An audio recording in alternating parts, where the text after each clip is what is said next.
Hello friends, welcome back to our channel. ഇന്നത്തെ നമ്മുടെ recipe എന്ന് പറയുന്നത് ശരിക്കും നല്ല പഞ്ഞി പോലെ സോഫ്റ്റ് ആയിട്ടുള്ള ഒരു വട്ടയപ്പത്തിൻ്റെ റെസിപ്പിയാണ്. പൊതുവേ എല്ലാവർക്കും അറിയാം വട്ടയപ്പം ഉണ്ടാക്കുക എന്ന് പറഞ്ഞാൽ പച്ചരി കുതിർക്കണം, അത് അരയ്ക്കണം, അങ്ങനെ ഒരുപാട് കാര്യങ്ങളുണ്ട്. അപ്പോൾ ഇന്ന് നമ്മൾ ഉണ്ടാക്കാൻ പോകുന്നത് അങ്ങനെ ഒരു പ്രൊസീജിയറും ഇല്ല, വളരെ എളുപ്പത്തിൽ ഉണ്ടാക്കാൻ പറ്റുന്ന ഒരു വട്ടയപ്പമാണ്. നമ്മൾ അരിപ്പൊടി ഉപയോഗിച്ചിട്ടാണ് ഈ ഒരു വട്ടയപ്പം ഉണ്ടാക്കിയിരിക്കുന്നത്. എന്നിരുന്നാലും നല്ല സ്പോഞ്ചിയും നല്ല ടേസ്റ്റി ആയിട്ടാണ് നമുക്ക് ഈ ഒരു അപ്പം കിട്ടിയിരിക്കുന്നത്. അപ്പോൾ നല്ല ടേസ്റ്റി ആയിട്ടുള്ള ഈ ഒരു വട്ടയപ്പം എങ്ങനെയാണ് ഉണ്ടാക്കുന്നതെന്ന് കണ്ടുനോക്കാം. അതിന് മുമ്പായിട്ട് എപ്പോഴും പറയുന്ന പോലെ തന്നെ നമ്മുടെ ഈ ഒരു ചാനൽ ആദ്യമായിട്ട് കാണുന്ന ഏതെങ്കിലും കൂട്ടുകാരുണ്ടെങ്കിൽ ഒന്ന് സബ്സ്ക്രൈബ് ചെയ്തിട്ടൊന്ന് സപ്പോർട്ട് ചെയ്യണേ. അപ്പം ഇനി ഒട്ടും സമയം കളയാതെ നമുക്ക് വട്ടയപ്പം ഉണ്ടാക്കി തുടങ്ങാം. അപ്പോൾ അതിനായിട്ട് ആദ്യം ഞാൻ ഒരു 1/4 കപ്പ് അളവിൽ അവലാണ് എടുത്തിരിക്കുന്നത്. വെളുത്ത അവൽ, ഒട്ടും കട്ടിയില്ലാത്ത അവലാണ് എടുത്തിരിക്കുന്നത്. അതൊരു ബൗളിലേക്ക് ഇട്ട് കൊടുത്തിട്ടുണ്ട്. ഇതിൻ്റെ കൂടെ തന്നെ ഒരു 1/4 കപ്പ് അളവിൽ വെള്ളം കൂടെ ഒഴിച്ചിട്ട് നമുക്ക് 2 മിനിറ്റ് ഈ ഒരു അവൽ സോക്ക് ചെയ്യാനായിട്ട് വെക്കണം. ഇനി അവലിൻ്റെ പകരം നമുക്ക് ചോറുണ്ടെങ്കിൽ, വെള്ളരിയുടെ ചോറുണ്ടെങ്കിൽ അത് 1/4 കപ്പ് എടുത്താൽ മതി. ഇനി കട്ടിയുള്ള അവലാണ് എടുക്കണമെന്നുണ്ടെങ്കിൽ ഒരു 10 മിനിറ്റൊക്കെ തന്നെ ഒന്ന് വെള്ളത്തിൽ കുതിർത്ത് വെക്കണം. അപ്പോഴാണ് നല്ലോണം സോഫ്റ്റായി കിട്ടുള്ളൂ. ഞാനിപ്പോൾ എന്തായാലും ഒരു 2 മിനിറ്റ് ഒന്ന് മാറ്റി വെച്ചിട്ടുണ്ട്. ഇനി ഒരു മിക്സിയുടെ ജാറിലേക്ക് 1 കപ്പ് അളവിൽ അരിപ്പൊടിയാണ് ചേർത്ത് കൊടുക്കുന്നത്. നമ്മൾ പത്തിരിക്കും ഇടിയപ്പത്തിനൊക്കെ എടുക്കുന്ന നല്ല വറുത്ത നൈസായിട്ടുള്ള അരിപ്പൊടിയാണ് എടുത്തിരിക്കുന്നത്. ഇനി നമുക്ക് വേണ്ടത് തേങ്ങ ചിരവിയതാണ്. അപ്പോൾ അതൊരു 1/2 കപ്പ് അളവിലാണ് ഞാൻ എടുത്തിരിക്കുന്നത്. അതും ഈ ഒരു ജാറിലേക്ക് തന്നെ ഇട്ട് കൊടുക്കുന്നുണ്ട്.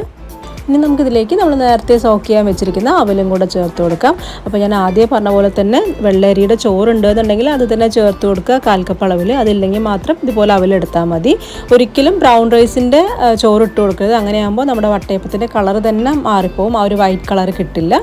ഇനി ഇതും കൂടെ ചേർത്തതിന് ശേഷം നമുക്കിനി അടുത്തായിട്ട് ഇതിലേക്ക് മധുരത്തിനായിട്ട് പഞ്ചസാരയാണ് വേണ്ടത്. അപ്പോൾ ഞാനൊരു 3 ടേബിൾ സ്പൂൺ അളവിലാണ് പഞ്ചസാര ചേർക്കുന്നത്. ഇതിനിപ്പോൾ മീഡിയം മധുരമേ കാണുള്ളൂ. നല്ല മധുരം വേണമെന്നുണ്ടെങ്കിൽ ഒരു 4 ടേബിൾ സ്പൂണൊക്കെ തന്നെ ചേർത്ത് കൊടുക്കാം. ഇനി ഇതിൻ്റെ കൂടെ ഒരു 1/4 ടീസ്പൂൺ അളവിൽ ഉപ്പും കൂടെ ചേർത്ത് കൊടുക്കുന്നുണ്ട്. പിന്നെ നമുക്ക് വേണ്ടത് ഏലക്കായാണ്. അപ്പോൾ ഞാൻ ഏലക്ക പൊടി ഉള്ളത് കൊണ്ട് ഒരു 1/4 ടീസ്പൂൺ ചേർത്തിട്ടുണ്ട്. ഇനി പൊടിയായിട്ടില്ല എന്നുണ്ടെങ്കിൽ ഒരു 2 ഏലക്കായുടെ മണി മാത്രം എടുത്ത് ചേർത്ത് കൊടുത്താൽ മതി. പിന്നെ നമുക്കിനി വേണ്ടത് ഇൻസ്റ്റൻറ്റ് ഈസ്റ്റാണ്. അതൊരു 1/2 ടീസ്പൂൺ അളവിലാണ് ചേർക്കുന്നത്. അപ്പോൾ ഈസ്റ്റ് എടുക്കുമ്പോൾ എപ്പോഴും എക്സ്പയറി ഡേറ്റ് കഴിയാത്ത ഫ്രഷ് ആയിട്ടുള്ള ഈസ്റ്റ് തന്നെ എടുക്കാനായിട്ട് ശ്രദ്ധിക്കുക. അല്ലാന്നുണ്ടെങ്കിൽ നമ്മൾ വിചാരിച്ച ആ ഒരു പെർഫെക്ഷനിൽ നമുക്ക് ഉണ്ടാക്കിയെടുക്കാൻ സാധിക്കില്ല. ഇനി നമുക്കിതുപോലെ സ്പൂൺ വെച്ചൊന്ന് മിക്സ് ചെയ്തതിന് ശേഷം ഇതിലേക്ക് അതൊന്ന് അടിച്ചെടുക്കാൻ ആവശ്യത്തിനുള്ള വെള്ളം കൂടെ ഒഴിച്ചു കൊടുക്കാം. അപ്പോൾ ഞാനിപ്പോൾ 1 കപ്പ് അളവിലാണ് വെള്ളം ഒഴിച്ചിരിക്കുന്നത്. അത് ഇതുപോലെ കുറേശ്ശെയായിട്ട് ഒഴിച്ചിട്ട് ആ ഒരു അരിപ്പൊടി തേങ്ങയൊക്കെ കൂടെ നന്നായിട്ട് തന്നെ മിക്സിയുടെ ജാറിൽ വെച്ചിട്ട് തന്നെ ഇതുപോലെ ഒന്ന് മിക്സ് ചെയ്തെടുക്കാം. അതിനുശേഷം നമുക്ക് നല്ലൊരു സ്മൂത്ത് പേസ്റ്റായിട്ടൊന്ന് അരച്ചെടുക്കാം. തേങ്ങയൊക്കെ നല്ലോണം അരഞ്ഞ് കിട്ടണം. അപ്പോൾ ഇതുപോലെ നല്ല സ്മൂത്തായിട്ടൊന്ന് അരച്ചെടുത്തിട്ടുണ്ട്. ഇനി നമുക്കിതൊരു ബൗളിലേക്ക് ഒഴിച്ചു കൊടുക്കാം.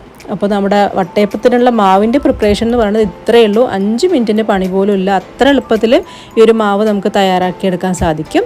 ഇതുകൊണ്ട് ഈ ഒരു കൺസിസ്റ്റൻസിയിലാണ് വേണ്ടത്. നമ്മൾ ദോശമാവിൻ്റെയൊക്കെ തന്നെ ആ ഒരു പരുവത്തിലാണ് വേണ്ടത്. ഒരുപാട് കട്ടിയായും പോകരുത്, എന്നാൽ ഒരുപാട് ലൂസായും പോകരുത്. ഇനി നമുക്ക് ഈ മാവ് അടച്ചു വെച്ചിട്ട് ഒരു 2 തൊട്ട് 3 മണിക്കൂർ വരെ ഒന്ന് റെസ്റ്റ് ചെയ്യാനായിട്ട് വെക്കാം. അപ്പോൾ ഈ ഒരു സമയം കൊണ്ട് മാവൊക്കെ തന്നെ അത്യാവശ്യം ഒന്ന് പുളിച്ച് വന്നിട്ടുണ്ടാവും. അപ്പോൾ ഇവിടെ ഒരു 3 മണിക്കൂർ കഴിഞ്ഞിട്ടുണ്ട്. അപ്പോഴത്തേക്കും തന്നെ നമ്മുടെ മാവൊക്കെ തന്നെ നന്നായിട്ട് ഇതുപോലെ പൊങ്ങി വന്നിട്ടുണ്ട്. അപ്പോൾ ഈ ഒരു പൊങ്ങി വന്ന മാവിന് വല്ലാണ്ട് നമ്മൾ കുത്തി ഇളക്കാൻ പാടില്ല. അങ്ങനെ ആകുമ്പം അതിലേക്ക് വന്നിട്ടുള്ള എയർ ബബിൾസ് എല്ലാം പുറത്തേക്ക് പോകും. അപ്പോൾ ജസ്റ്റ് നമ്മൾ വളരെ സ്ലോലി തവി വെച്ചിട്ട് ഇതുപോലെ ഒന്ന് ഇളക്കാനേ പാടുള്ളൂ. അല്ലാണ്ട് വല്ലാണ്ട് സ്പീഡായിട്ട് ഇളക്കി കൊടുക്കരുത്. ഇനി നമുക്ക് നമ്മുടെ വട്ടയപ്പം ഉണ്ടാക്കി തുടങ്ങാം. അപ്പോൾ അതിനായിട്ട് ഞാനൊരു ഇഡ്ഡലി പാത്രത്തിലേക്ക് കുറച്ച് വെള്ളം ഒഴിച്ചിട്ട് നന്നായിട്ടൊന്ന് ചൂടാവാൻ വെച്ചിട്ടുണ്ട്. ഇനി ഇതുപോലെ ഒരു ടിന്ന് എടുത്തിട്ടുണ്ട്. ഇതിലേക്ക് ഒരല്പം ഒന്ന് എണ്ണ ഒന്ന് തടവി കൊടുക്കുന്നുണ്ട്, ഒട്ടിപ്പിടിക്കാതിരിക്കാനായിട്ടാണ്. ഇതുപോലത്തെ ടിന്ന് ഇല്ല എന്നുണ്ടെങ്കിൽ നമുക്ക് ടിഫിൻ ബോക്സിലും ചെയ്തെടുക്കാം. വട്ടത്തിലുള്ള ഏതൊരു പാത്രത്തിൽ വേണമെങ്കിലും നമുക്കിത് ചെയ്തെടുക്കാം. കുറച്ച് ഹൈറ്റുള്ള ഒരു പാത്രം ആയിരിക്കണം എന്നേ ഉള്ളൂ. അപ്പോൾ അത് എണ്ണയൊക്കെ നന്നായിട്ട് സ്പ്രെഡ് ചെയ്ത് കൊടുത്തിട്ടുണ്ട്. ഇനി നമുക്കിതിലേക്ക് ഒരു 2 തവി മാവ് ഒഴിച്ചു കൊടുക്കാം. അപ്പോൾ വല്ലാണ്ട് കട്ടിക്ക് ഞാൻ ഉണ്ടാക്കുന്നില്ല, ഒരു മീഡിയം തിക്നെസ്സിലാണ് ഉണ്ടാക്കുന്നത്. അപ്പോൾ ഈ ഒരു സമയം കൊണ്ട് തന്നെ നമ്മൾ സ്റ്റൗവിലേക്ക് വെച്ചിരിക്കുന്ന വെള്ളം നന്നായിട്ട് തിളച്ചിട്ടുണ്ടാവും. നന്നായി തിളച്ചതിന് ശേഷം ഇതുപോലെ ഓട്ടയുള്ളൊരു തട്ടാണ് വെക്കുന്നത്. അതില്ല എന്നുണ്ടെങ്കിൽ ഇതുപോലെയുള്ള ഇഡ്ഡലി പാത്രം വെച്ച് കൊടുത്താലും മതിയാവും. ഇനി ആ തട്ടിന് മുകളിലേക്കായിട്ട് നമ്മളിപ്പോൾ വെച്ചിരിക്കുന്ന ആ ഒരു പാൻ വെച്ച് കൊടുക്കാം. ഇനി നമുക്കിത് അടച്ചു വെച്ചിട്ട് ഒരു 15 തൊട്ട് 20 മിനിറ്റ് വരെ മീഡിയം ഫ്ലെയിമിലിട്ടിട്ടൊന്ന് കുക്ക് ചെയ്തെടുക്കണം. അപ്പോൾ ഒരു 15 മിനിറ്റ് കഴിയുമ്പോൾ തന്നെ ഇതൊന്ന് നോക്കുക കുക്കായിട്ടുണ്ടോ എന്നുള്ളത്. അപ്പോൾ ഇതുപോലെ ചെറിയൊരു സ്റ്റിക്ക് വെച്ചിട്ട് ഒന്ന് കുത്തി നോക്കിയാൽ മതിയാവും. അപ്പോൾ ഒട്ടിപ്പിടിക്കുന്നൊന്നും ഇല്ല എന്നുണ്ടെങ്കിൽ നന്നായി കുക്കായിട്ടുണ്ടെന്നാണ്. അപ്പോൾ കുക്കായിട്ടുണ്ട് ഇപ്പോൾ ഇത് നന്നായിട്ട്. അപ്പോൾ അതുകൊണ്ട് തന്നെ ഞാൻ ഈ ഒരു ടിന്ന് ഇതിൽ നിന്ന് മാറ്റിയിട്ട് അടുത്ത ബാറ്റർ അതുപോലെ ഒരു ടിന്നിലേക്ക് ഒഴിച്ചിട്ട് ഞാൻ വെച്ച് കൊടുക്കുന്നുണ്ട്. അപ്പോൾ ഈ ഒരു അപ്പം കൂടെ ആയിക്കോട്ടെ. ഇനി നമ്മുടെ ഈ ഒരു വട്ടയപ്പം നന്നായിട്ട് ചൂടാറിയതിന് ശേഷം ഇതുപോലൊരു കത്തി വെച്ചിട്ട് സൈഡ് ഇതുപോലൊന്ന് വിടിയിച്ചെടുക്കാം. അപ്പോൾ ചൂടോട് കൂടെ എടുക്കാൻ ശ്രമിക്കുകയാണെന്നുണ്ടെങ്കിൽ അത് പൊട്ടിപ്പോവും. അപ്പോൾ അതുകൊണ്ട് തന്നെ നന്നായി തണുത്തതിന് ശേഷം മാത്രം ഇതുപോലൊന്ന് കത്തി വെച്ചിട്ടൊന്ന് വരച്ചു കൊടുത്താൽ മതി. അപ്പോൾ ഇത് കണ്ടില്ലേ, സൈഡൊക്കെ തന്നെ കറക്റ്റായിട്ട് വിട്ട് വരുന്നുണ്ട്. നമ്മൾ എണ്ണ സ്പ്രെഡ് ചെയ്തുകൊണ്ടാണ് കറക്റ്റ് ഇതുപോലെ സൈഡിൽ നിന്ന് വിട്ട് വരുന്നത്. അപ്പോൾ ഇത് നല്ല സോഫ്റ്റ് ആയിട്ടുള്ള നമ്മുടെ വട്ടയപ്പം റെഡി ആയിട്ടുണ്ട്. ശരിക്കും നല്ല പഞ്ഞി പോലെയുള്ള വട്ടയപ്പം തന്നെയാണിത്. ആ ഒരു ടെക്സ്ചർ നിങ്ങൾക്ക് കാണുമ്പോൾ തന്നെ മനസ്സിലാവുന്നുണ്ടാവും നല്ല സോഫ്റ്റാന്നുള്ളത്. അപ്പോൾ ഇത് അടുത്ത വട്ടയപ്പവും നമ്മുടെ റെഡി ആയിട്ടുണ്ട്. അപ്പോൾ ഈ ഒരു മാവ് കൊണ്ട് ഞാൻ 2 വട്ടയപ്പമാണ് തയ്യാറാക്കി എടുത്തിരിക്കുന്നത്. അതായത് 1 കപ്പ് അരിപ്പൊടി വെച്ചിട്ട് ഈ വലുപ്പത്തിലുള്ള 2 വട്ടയപ്പം.